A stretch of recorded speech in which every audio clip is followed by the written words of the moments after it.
Hey, GuttedJester here with part 4 of whatever the fuck I'm doing today. This is about dishing the wheel, and then I'm gonna go to truing it. So to start, if you don't have a truing stand, or you're not getting your local shop to do this, you could cut 2 zip ties, make sure that they're equal lengths, and put them on your fork like this. Tighten the wheel down, torque the wheel evenly on both sides, and then you can check out how dish the wheel is. And dish refers to the rim being in the center of the hub, alright, which is what you want. You don't want it to be dished off to the side. The rim is all the way on one side, so you'll be able to tell with just 2 zip ties like this. A lot of times you'll be able to tell freehand. I was doing it years for freehand, didn't even do the zip ties thing, didn't really need to. If you take your time with the wheel, whether you have it on a truing stand, whether you have it on a fork, it'll end up dished proper, especially if you're using good sized spokes. With this, take your time with it, focus. I don't really recommend doing anything too crazy. You can throw a movie on or something like that, throw some music on. And basically, what I have here is each of these nipples torqued down to where I cannot see any more threads on the rim, and I'll show you guys the progress here.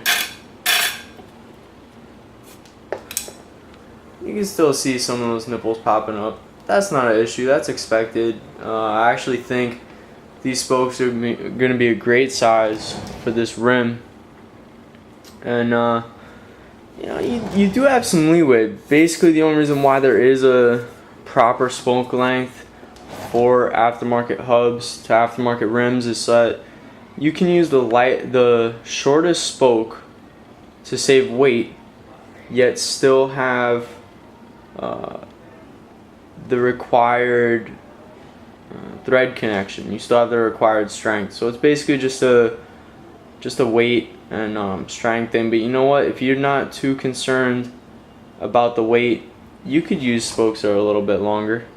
Yeah, a little bit more rotational mass, whatever. I'm getting this kid a fucking fresh wheel right now. His hub is a little bit shot, a little bit of play in those bearings, but you know what? It's not the biggest issue. He's been riding this thing for a while. He's really used to it by now. It was really just the spokes that were the problem. So I'm gonna go ahead and let's see. I'm gonna do. I was feeling 6 the other day, so I'm gonna do 6 half turns with the spoke wrench here, and a half turn is just, let me show you, like that. Alright, that's a full half turn. That's what I'm saying, a half turn. I'm gonna do 6 half turns, so like 3 full on each nipple. Gonna start at the valve here. I'm not gonna bore you guys with this shit. It's gonna be a short video. No one wants to see me do this.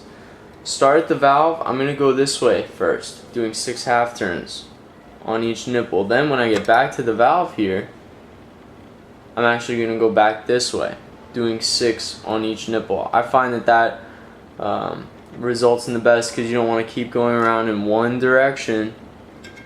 And fuck that band, by the way, that band sucks, but you don't want to keep going around in one direction and then get to a point where you're here and you can't tighten these anymore. You're going to develop hop if you can't tighten these anymore. So you want to go right, then you want to circle back around left, right, to try and make sure you get those turns, whatever you're doing, whether it's 6, 5, whatever the fuck you can count to. You want to make sure you get all those turns in, alright?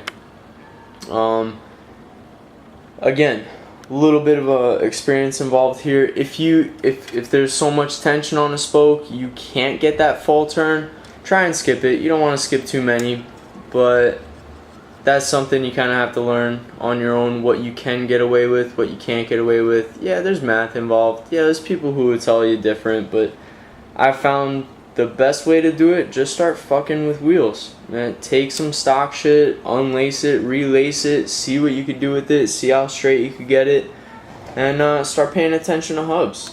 See what's going on with them. See you know, who's blowing out hub flanges, who's not.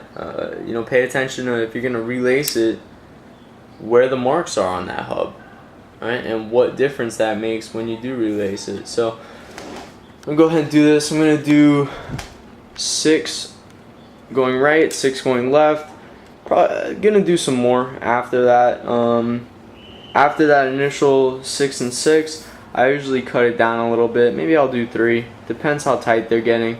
It's different for each wheel, really, especially with the Frankenstein wheel like this. You don't really know until you get there.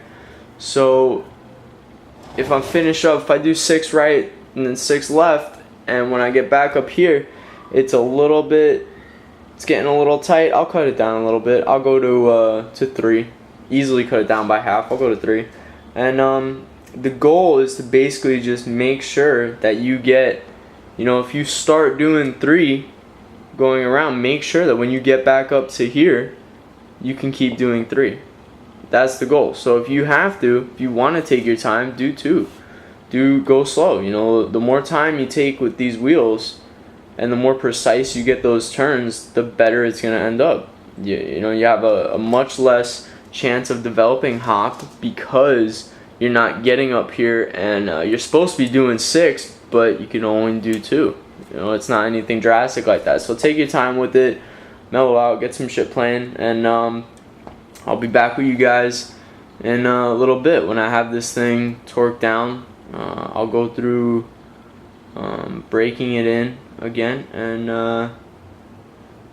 we'll pretty much be done. We'll get this thing back on its bike.